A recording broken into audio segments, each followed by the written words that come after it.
Hello， 大家好，欢迎收看最新一期节目，我是小渊。一个曾经入伍10年的军人，退伍后却变成了一个畜生，甚至还为年仅21岁的女友下身挖洞上锁。他为何要这样做？两人背后究竟又藏着什么故事？今天我们就来一探究竟。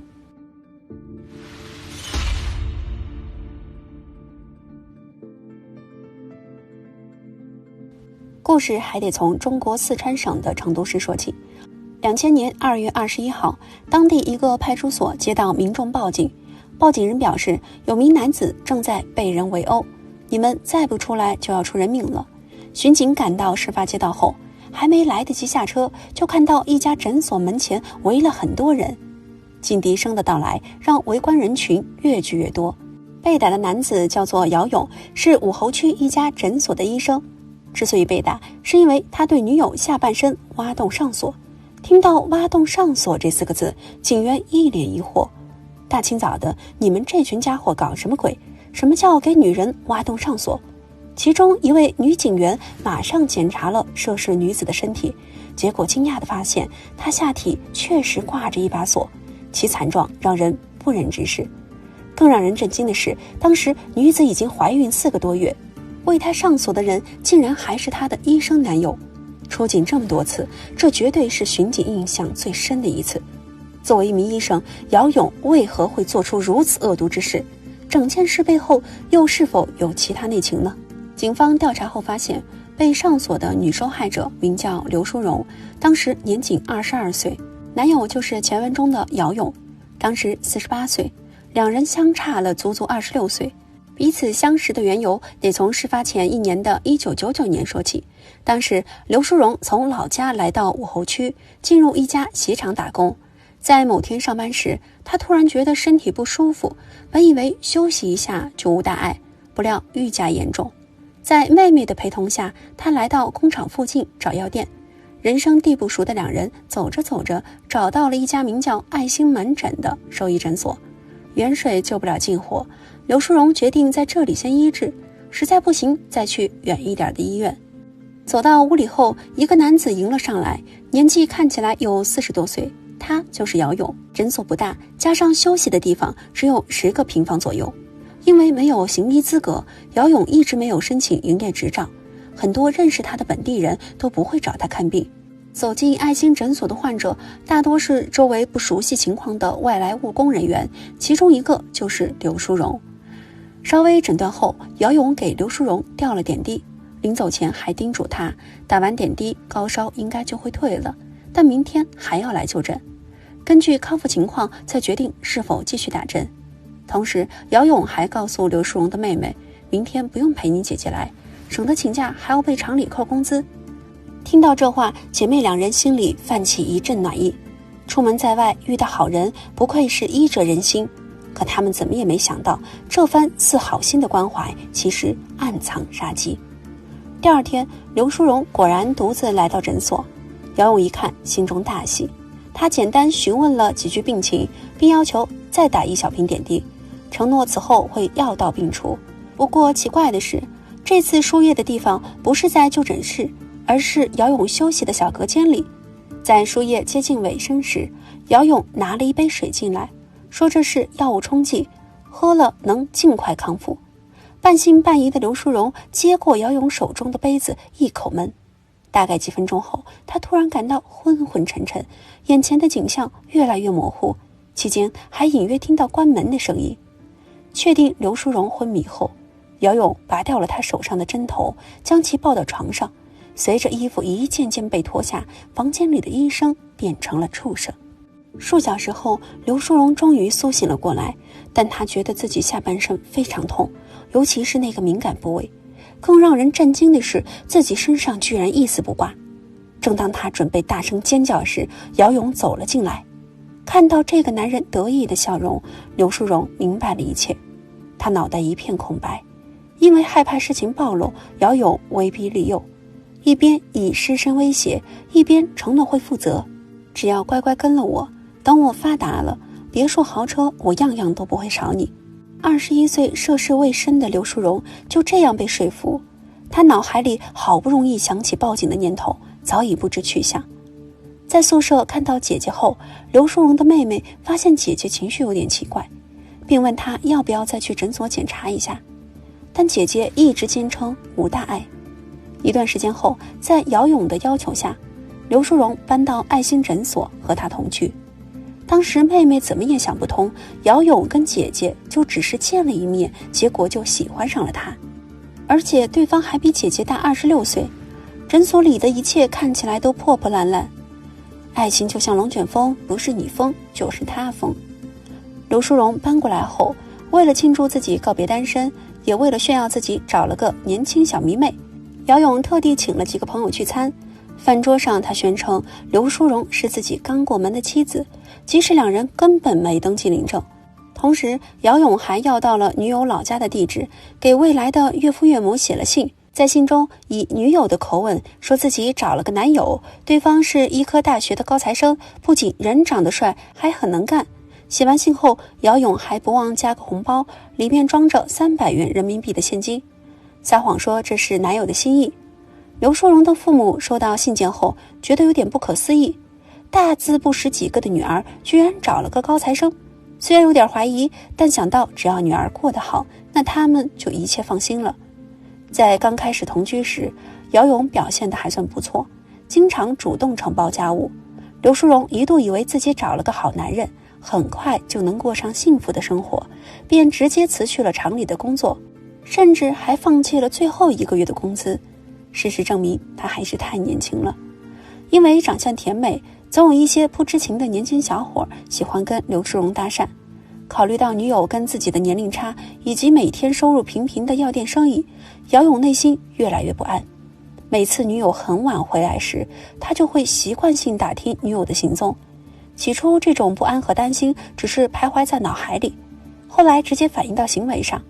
当有其他男人和刘淑荣交流时，姚勇总会一脸不快。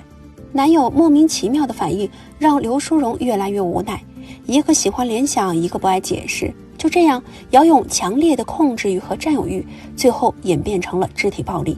刘淑荣不管承不承认都得挨打，实在受不了的他，后来索性直接揽下了种种莫须有的罪行。为了惩罚女友，姚勇还会强迫女友写检讨书，但只有小学文化的女友大字都不认识几个，更不要说要写成百上千的文章。为此，姚勇就列出大纲，包括出轨对象的身份信息，甚至还要写出两人偷情的过程，越详细越好。为了不挨打，刘淑荣只好下编，把自己自从打工认识的男性都写在了检讨书中，上到70、80岁的老人，下至10几岁的未成年男性。不出意外，写完检讨书拿给男友后，刘淑荣又得挨上一顿咒骂和毒打。姚勇经常威胁说，你要是敢跑，我就把你全家都整死。一番吓唬后，他又会温柔地安抚女友，亲爱的，我这么做也是因为爱你，毕竟你还年轻，是男人看了都会动心。我要是不管着你，还不知道你哪天会被哪匹狼叼走了。虽然经常遭到不公的对待，但刘淑荣却一直没离开姚勇。我们不知道她到底是因为害怕，还是因为听信了男友的鬼话。后来某天，刘淑荣的妹妹刘淑华来诊所看望姐姐，不巧的是姐姐刚好不在。在刘淑华转身离开时，姚勇拦下了她，来都来了就不要急着走啊，先坐下喝杯水，你姐很快就会回来了。这时姚勇端来一杯水，但水的颜色非常奇怪，似乎还有一股异味。刘淑华心里一惊，马上起身离开。姚勇见事情败露后，冲到门口把卷闸门拉了下来，然后一把抱住女友的妹妹，所幸大门还没来得及上锁，刘淑华拼尽全力侥幸逃了出来。得知妹妹的遭遇后，刘淑荣非常气愤，但她却仍然没有离开姚勇，更没有勇气把真相告诉父母，因为此时她已经怀孕了。2000年2月17日，姚勇到五金店买了一把锁头，不过这把锁头锁的不是大门，也不是储物柜，而是女友的下半身。回到诊所后，姚勇命令女友躺到床上，接着用绳子把女友捆在床边，用毛巾捂住女友的嘴巴，接着直接用手术刀残忍地给女友下半身上了锁，让女友没办法进行房事。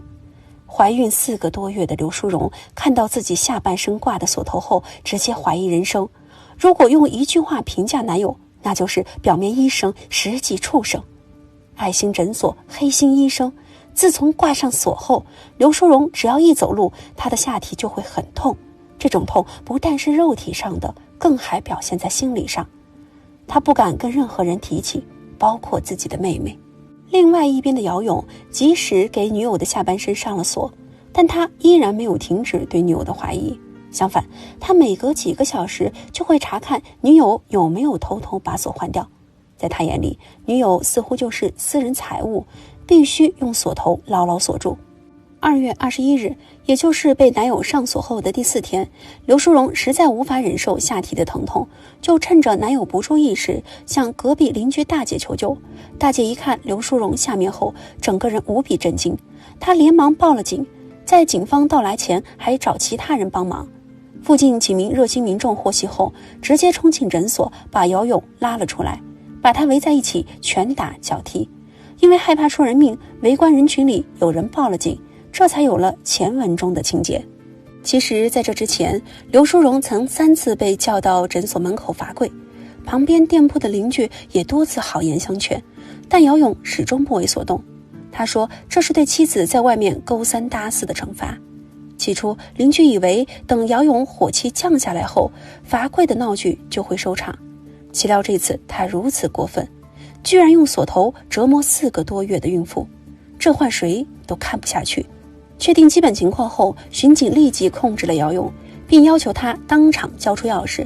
根据资料，姚勇是四川省重庆县人，初中文化，此前还在军队中服役10年，退役后开始做起了小生意，但因为经营不善不幸倒闭。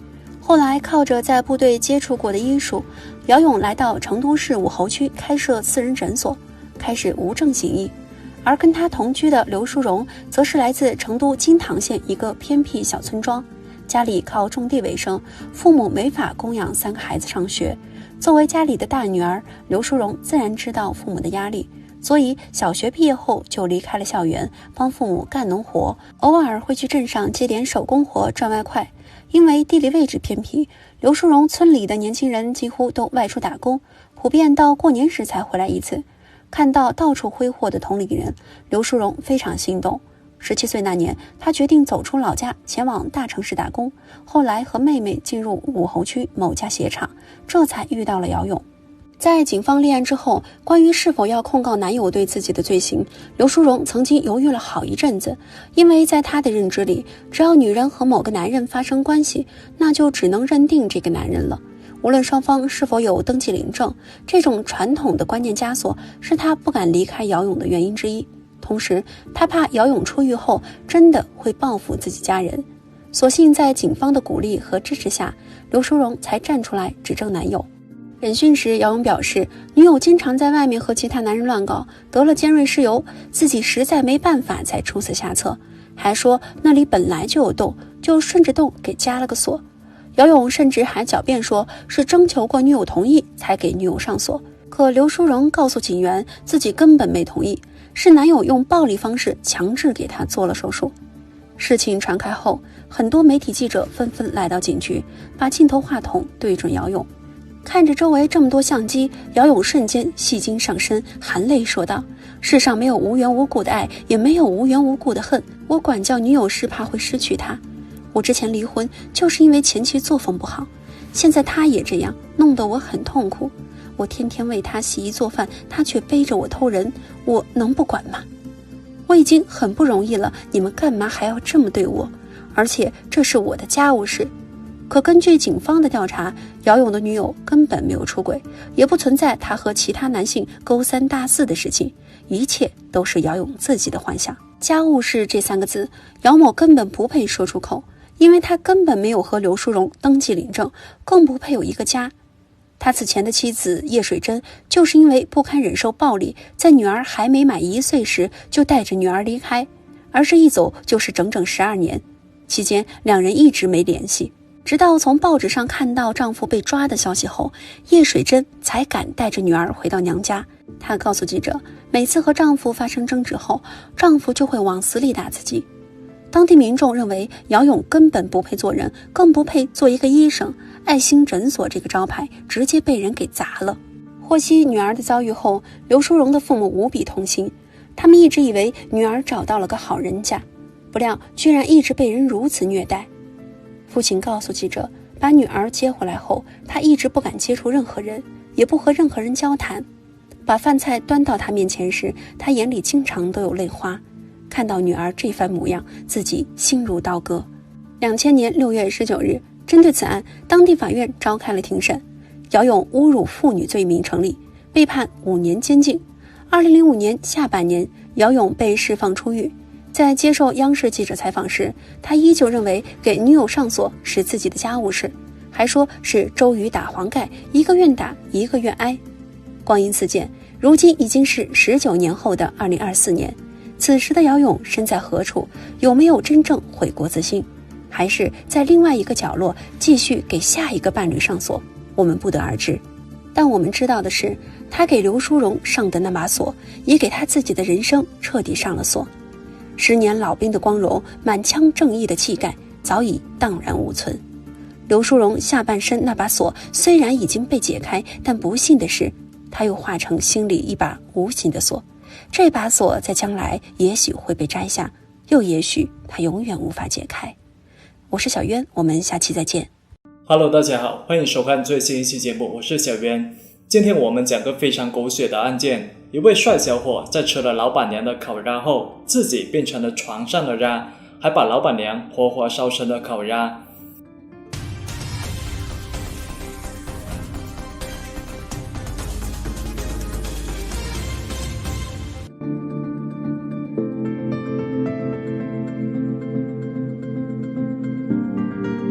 故事发生在中国黑龙江省的上志市。1977年，当地小村庄的一对夫妇生下了他们的第一个儿子。因为自己本身没有什么文化，所以夫妻两人给儿子取了个很有意思的名字于文海。他们希望儿子长大后能好好读书，走出这个偏僻的小村庄，用知识改变自己的命运。因为如果只靠务农的收入，一家人的生活是相当的拮据，甚至根本就没有可能跨越阶层。可对于穷乡僻壤的小村落来说，改变贫穷魔咒的往往不是自有黄金屋的书籍。骂也骂过，打也打过，可于文海就是不喜欢读书。这种原本就无心向学的态度，在遇到村里的攀比分之后，于文海的心思就离学校更加远了。他有个初中女同学，出去打工几年之后，就穿金戴银回到老家，还给父母盖起了大瓦房。尽管村里人传言，年纪轻轻就在外面挣了这么多钱，这多半是靠做小姐挣来的。而对于学习不好的于文海来说，唯一走出大山的出路就是外出打工。1998年，于文海告别父母，离开了生活了20多年的老家。而在这之前，他一直都没有离开过大山。第一次来到繁华的城市，别人眼中再熟悉不过的车水马龙，却让于文海有点害怕。穿着一身土的不能再土的衣服，于文海一脸茫然地穿梭在城市里。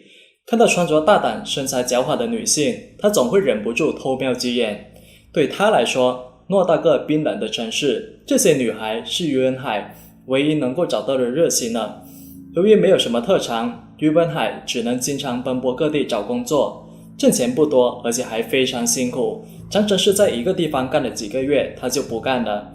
他觉得自己不可能一直打工，即使每天醒来之后，他依然是个打工仔。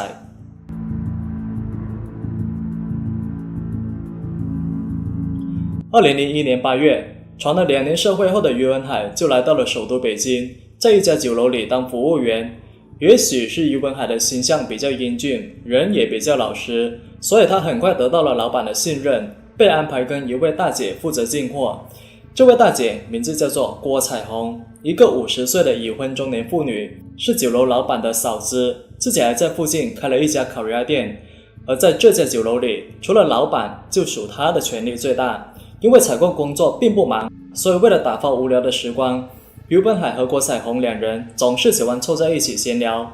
接触一番之后，郭彩虹就发现，于文海虽然看起来长得灰头土脸，但只要在穿着上稍微打扮一下，谁都看不出他是从大山里出来的。最重要的是，这个小伙子非常的幽默风趣，而且又善解人意。有一次，郭彩虹忙完手头工作后，直接在酒楼里小酌了几杯。而看着今天打扮得特别帅气的于文海，郭采红就盯了他足足有1分钟，这让于文海觉得很不好意思。哎呀，郭姐，我身上是不是有黄金啊？你怎么一直盯着我看啊？在朦胧的醉意之下，郭采红就微笑着说道：小鱼啊，希望我们能够一直这样相处下去，因为自从跟你在一起之后，我就好像找到了年轻的感觉。听到这话，于文海就马上变得非常脸红。他知道郭采红说的是醉话，但俗话有说酒后吐真言。于文海觉得也许郭姐对自己的确有意思，毕竟到了这个年纪的女人，无论在情感还是身体上都非常渴望男人的呵护。看着眼前这位无比妩媚的少妇，于文海心里闪现了一些大胆的想法，可他很快就打消了这个念头，毕竟这种事情只能在脑子里想一下。也许是因为于文海性格比较直率和外向，所以郭采红很喜欢和他相处。他们开始了频繁的接触，而那段时间，郭采红觉得自己既像是童话中的公主，又有点像电视里的单身女强人，把英俊帅气的年轻小伙玩弄在自己的石榴裙下。她非常享受这种感觉。为了笼络于文海，郭采红以帮忙介绍对象为由，经常跟他套近乎，甚至暗示自己想当他的丈母娘。有一次，于文海到郭采红家里做客时，郭采红就把自己女儿的相片拿了出来，并搂着她说道：我们以后就是一家人了。于文海看了郭采红女儿的照片，嘴上虽然说好看，但心里似乎并没有什么感觉，反倒是觉得身旁这位上了年纪的女人更加的有韵味。而更重要的是，超能力能够解决很多事情，而郭采红就有很强大的超能力。郭采红知道于文海喜欢吃烤鸭，就经常让女儿和丈夫预留烤鸭，自己没空时还让家人陪她一起吃。而对此，郭采红的丈夫也没太在意，因为妻子跟于文海也算是东北老乡，就像俗话说的，老乡见老乡，两人泪汪汪。而不知道从什么时候开始，郭采红就经常以老乡的名义给于文海买东西。于文海喜欢吃什么，只要说一声，他马上就会买回来。直到于文海经常把工资往家里寄，自己舍不得给自己花钱，他就经常带他到商场给他买新衣服。由于平时比较注重保养和运动，所以很多导购人都以为于文海是郭采红的丈夫。听到这话，郭采红虽然口头上否认，但她的心里却一直把于文海和家里那头猪对比。同样是男人，怎么就差这么远呢？在人生地不熟的北京，郭采红的体贴和照顾让于文海很是感动，他甚至想过要认郭采红做姐姐。可对于郭采红来说，于文海就是她枯燥生活的一缕光。随着彼此之间越来越熟的关系，两个人的聊天内容也是越来越离谱。一直没有真正接触过异性的于文海有点不知所措，尤其每次郭采红说男女之事时，或者用挑逗的话语引诱于文海，暗示想跟他负距离接触时，于文海总是感觉到莫大的惊恐还有别扭。但是男人的天性又让他蠢蠢欲动，这个女人的年纪都已经可以给自己当妈了，要是继续和他这样纠缠下去，他肯定会擦枪走火。2002年春节前，实在受不了的于文海就辞去了酒楼的工作。他离开酒楼主要是因为怕出事，毕竟钱是一个人的胆子，可自己一没钱二没事。他觉得郭采红就是个可远观不可亵玩的已婚少妇，即使自己对她的渴望再大，也不能随意靠近。于文海前脚刚辞职，后脚郭采红的电话就马上追了过来。郭采红约他在动物园门口见面，于文海想也没想就赴约了。两人一见面，郭采红就埋怨起于文海，问他为什么招呼都不打就走人。于文海直接表示，我有点受不了你，我怕自己引火上身。两个人一边走着一边聊着天。郭采红表示，好女人都是男人调教出来的，这种事情你迟早也是要经历的，而且你作为男人就更加不能躲避。说着说着，他突然趴在于文海耳旁说道，小鱼，你跟我说实话，你想不想要我？而这句非常大胆的话，直接就捅破了两个人原本就有点暧昧的关系。于文海立即就没有了任何顾虑，他马上在动物园对面的一家旅馆里开了个房间。而于文海把自己的第一次交给了一个50岁的已婚少妇。初次接触女人，于文海感觉到很奇妙。一番缠绵后的郭采红觉得自己的青春似乎被重新焕发，在情感和身体上，他对于于文海的渴求也更加的无所顾忌。不过两个人对这种偷偷摸摸的感觉始终觉得不太安全，于是郭彩虹就租了一间地下室，隔音很好，隐蔽性也很强，而这个暗无天日的密闭空间直接就成为了两人释放天性的秘密基地。渐渐的，于文海内心就发生了微妙的变化，他从感情上越发的依赖郭彩虹。别人是一日不见如隔三秋，于文海是一刻不见如隔三秋。而另一边的郭彩虹，他只要一有时间就会急不可耐地跑到于文海那里去。被包养后的于文海就再也没有外出工作，每一天养精蓄锐就是为了伺候郭彩虹。衣来伸手，饭来张口，今天300，明天500，把这位50岁的少妇伺候好了，有时候还会有额外的礼物。这一天天的日子过得别提有多滋润了。而在郭彩虹忙着跟于文海颠龙倒凤时，郭彩虹的丈夫正在忙于打理自家的烤鸭店。妻子的一些反常行为起初并未引起他的注意，因为两个人已经走过了20多年的婚姻，彼此之间都非常的放心，况且女儿已经20多岁了。在丈夫的心里，郭彩虹永远都是自己相濡以沫的好妻子。每次妻子说让自己陪老乡于文海吃烤鸭时，他都毫不犹豫地答应了。桌上吃鸭，床上吃鸭，这种无羞无臊的日子就这样过了好长一段时间。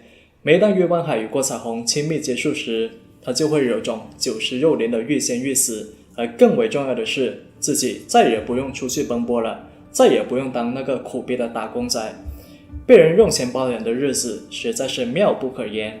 而对于已为人妻的郭彩虹来说，偷情的滋味就好像是会令人上瘾的毒品，让她实在难以忘怀。她无法割舍躺在于文海臂弯里的那种满足感。于文海也经常对她说，和你在一起，我觉得自己是天底下最幸福的男人。听了于文海的话，郭彩虹很是陶醉，只是每次离开地下室后，她的心里就会感觉到无比的空虚，当然也会为自己的放纵感到羞耻，还有一种罪恶感。毕竟这是在把自己往欲火上烤，稍柔不慎就会被烧得体无完肤。后来由于自家烤鸭店越来越忙，郭彩虹根本就抽不出时间出去偷欢。在新鲜的刺激过后，他对于文海的欲望也越来越低，纵使坐过山车的感觉再刺激，也总会降落到地面。于文海原以为郭彩虹是太累了，或者身体不舒服，但时间久了，他才发现郭彩虹对他日渐冷漠。在经历过偷情的刺激后，郭彩虹明白自己始终还是要回归到家庭。相比较于一时的多巴胺，丈夫和家庭以及自己的名声才是最重要的。所以他下定决心要断了这段孽缘。2002年5月，一向对于于文海言听计从的郭彩虹在恩爱后突然开口说道，小于，我家烤鸭店的生意越来越忙，得好好经营，以后我估计没有时间来你这里了，我们俩以后各忙各的吧，就此分手好不好？突如其来的分手让于文海感觉到了前所未有的危机，他直接和郭彩虹吵了起来。难不成我在你眼里只是一只鸭吗？争执不下之际，于文海就提出了1万元人民币的赔偿，不过郭彩虹只给了4000块，而自此之后就再也没有主动联系他。于文海以为郭彩虹提出分手只是说说而已，直到后来郭彩虹再也不露面之后，他才知道对方是认真的。可由于已经习惯了吃软饭，所以于文海觉得离开郭彩虹后，自己不知道怎么样才能过上衣食无忧的日子。后来某天，于文海就主动打电话约郭彩虹出来讨说法。见面后，于文海显得非常的激动，他说道，我本不该找你，可是我总觉得我们好像有点问题，我怎么能够和你这样的女人在一起呢？你得给我一个说法，我们不能这样就直接结束了，不然我就去跟你丈夫说，让你丈夫知道你是个什么样的女人。那看到这小伙子居然敢威胁自己，郭彩虹直接没有了好脸色，他用带有威胁的语气说道，现在社会上养小白脸的人多了去了，给你点钱就完了，你还想怎么样？两个人的谈判就这样不欢而散。郭彩虹觉得一个农村打工仔不可能会闹出什么大动静，但是后来发生的事情完全出乎了他的意料。